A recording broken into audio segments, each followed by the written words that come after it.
आज देश के दूसरे सबसे प्रतिष्ठित पद्म पुरस्कार दिए जाएंगे, जिनमें देश की उन हस्तियों को सम्मानित किया जाएगा जिन्होंने अपने अपने क्षेत्रों में अभूतपूर्व काम किया है।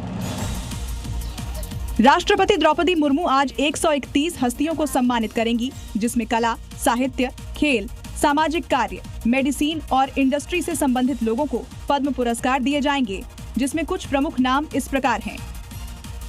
Cricketer Rohit Sharma, actor are Madhavan singer, Alka Yagnik दिवंगत एक्टर, धर्मेंद्र झारखंड के पूर्व सीएम शिबू सोरेन केरल के पूर्व मुख्यमंत्री, वीएस अच्युतानंदन पूर्व सीएम और राज्यपाल Bhagat Singh Koshyari, famous ad professional Piyush Pandey, para athlete Praveen Kumar, महिला क्रिकेट टीम की कप्तान हरमनप्रीत कौर और हॉकी प्लेयर सविता पूनिया को भी सम्मानित किया जाएगा। अब खबर बिहार से, जहां बिजली की आंख बिचौली से लोग परेशान हैं। कई जगहों पर स्थिति इतनी बदतर हो चुकी है कि 24 घंटे में सिर्फ रात के वक्त ही 40 से 50 बार बिजली कट रही है। सासाराम में तो नाराज उपभोक्ताओं ने पावर हाउस में ही ताला जड़ दिया है।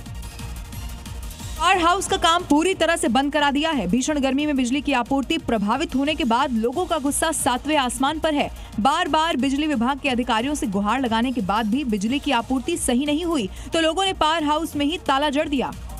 बिहार में पावर कट की समस्या सासाराम और गयाजी में नहीं है, बल्कि दूसरे जिलों का भी यही हाल है। हर जगह लोग परेशान हैं, सिस्टम को कोस रहे हैं, क्योंकि दक्षिण बिहार के जिलों में तापमान 45 डिग्री से 47 डिग्री के बीच रहा है। ऐसे में पावर कट के बाद परेशानी बढ़ गई है।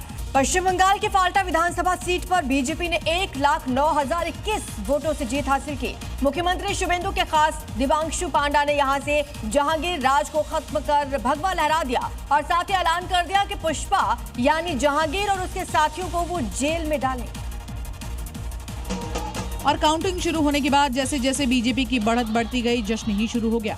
मिठाइयां बंटने लगी, लोग नाचने गाने लगे और अबीर गुलाल उड़ाने लगे, एक दूसरे को बधाई देने लगे। कोई भारत माता के तो कोई जय श्री राम के नारे लगाता हुआ दिखाई दिया। साथ ही अभिषेक बैनर्जी का डायमंड हार्बर मॉडल भी चूर चूर हो गया।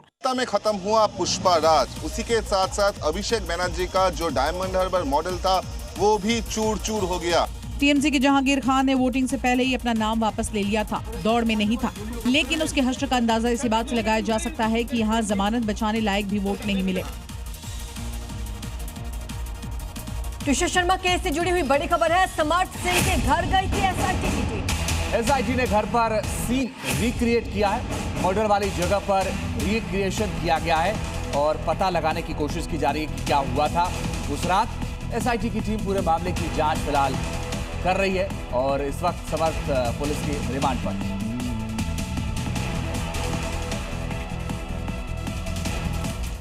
यूपी के हापुड़ के पशु बाजार में बकरीद पर बिकने आए विशालकाय वीआईपी भैंसा चर्चा का विषय बन गया है।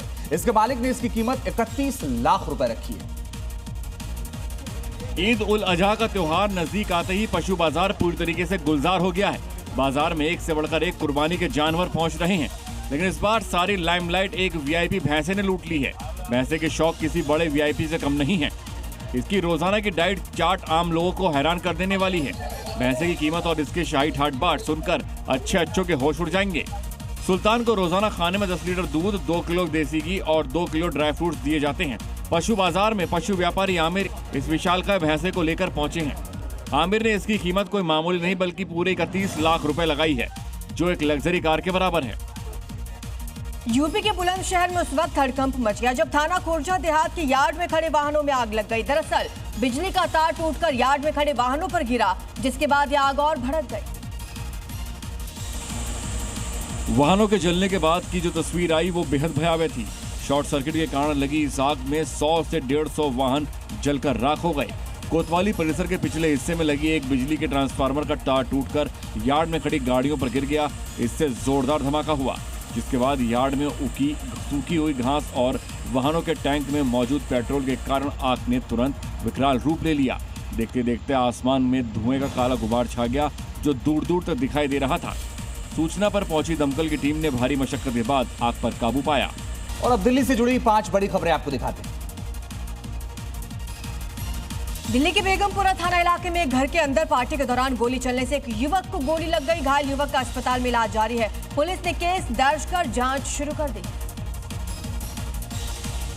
दिल्ली के शाहदरा जिले में एटीएस की टीम ने वाहन चोरी और स्नैचिंग की घटनाओं पर बड़ी कार्रवाई करते हुए एक शातिर आरोपी को गिरफ्तार किया है। आरोपी के कब्जे से चोरी की 4 दोपहिया गाड़ियां बरामद हुई।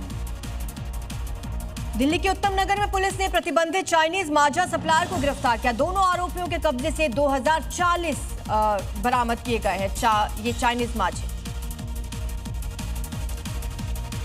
दिल्ली के थाना सीआर पार्क में पुलिस ने 2 सगे भाइयों को चोरी के आरोप में गिरफ्तार किया है। पुलिस के मुताबिक आया नगर के रहने वाले हैं ये। आरोपियों के पास से चोरी का सामान भी बरामद हुआ है। दिल्ली ट्रैफिक पुलिस को इस गर्मी से बचाने के लिए अब एसी हेलमेट उपलब्ध कराए गए हैं। पुलिस ने फिलहाल पायलट प्रोजेक्ट के तौर पर 50 ट्रैफिक पुलिस कर्मियों को ये सुविधा दे दी है।